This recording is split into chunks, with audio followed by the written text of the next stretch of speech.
জুলাই অভ্যুত্থানে যুবক ছেলেকে হারিয়ে এখন পাগল প্রায় তার বৃদ্ধ মা।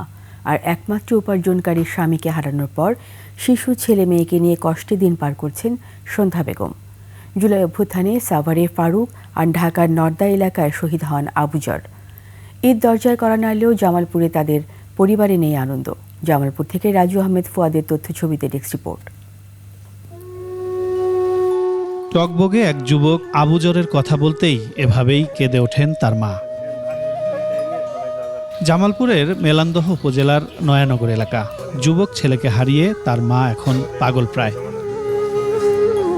গত ১৯ জুলাই ঢাকার নর্দা বসুন্ধরা এলাকায় গুলিতে আহত হন আবুজর। চিকিৎসাধীন অবস্থায় ২৭ জুলাই তার মৃত্যু হয়।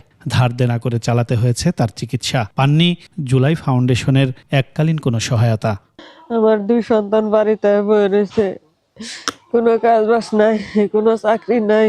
ফোন করে তদন্তই করে কাগজপত্রই নেয় এ পর্যন্তই, কিন্তু টাকাটা যে কবে দিবে আমরা এটার কোনো নিশ্চয়তা পাইতেছি না। এদিকে একমাত্র উপার্জনকারী স্বামী ফারুককে হারানোর পর শিশু ছেলে মেয়েকে নিয়ে কষ্টে দিন চলছে সন্ধ্যা বেগমের।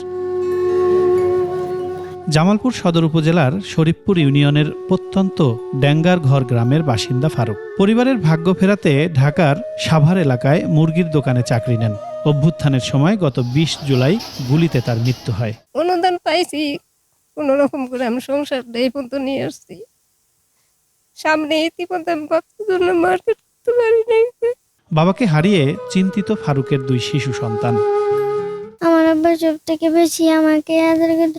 সকালবেলা আসতো, আমার হইল নিয়ে উঠে খাইতো। আমার আব্বা থাকলে আমরা ঈদের দিন সকালে সেমাই খাইতাম, আমার আব্বা খাই দিত, পিঠা খাইতাম, নুডলস খাইতাম, আরো অনেক কিছু খাইতাম। তারপর আব্বার সাথে সালাম আব্বা গোসল করে দিত, আব্বার সাথে ঈদের নামাজ পড়তে গেতাম। কালার এক্সপার্ট, জর্জ স্যাপ এবং মাইল্ড অন হ্যান্ডস টেকনোলজি সমৃদ্ধ অরিক্স ক্রিস্টাল ওয়াশ আপনার লন্ড্রি এক্সপার্ট। ঈদকে সামনে রেখে জামালপুরে শহীদ পরিবার ও আহতদের মাঝে খাদ্য সামগ্রী দেয়া হয়েছে বলে জানিয়েছে জেলা প্রশাসক। আহতদের এবং শহীদ পরিবার সদস্যগণের উদ্দেশ্যে ঈদকে ঘিরে আমরা জেলা প্রশাসনের পক্ষ থেকে খাদ্য সামগ্রীর প্যাকেটটি তাদেরকে আমরা দিচ্ছি 130 জনকে। তাছাড়াও আমরা জেলা পরিষদের পক্ষ থেকে আরো 20 জনকে একটি আর্থিক অনুদান দিচ্ছি। জুলাই ফাউন্ডেশন থেকে সহায়তা পেয়েছে ফারুকের পরিবার। তবে 2 শতক জায়গার উপর পরিবারের মাথা গোঁজার ঠাঁই হলেও বাচ্চাদের জন্য স্থায়ী ব্যবস্থা চায় তার পরিবার। Firoz Hossain, desk report, 21 television.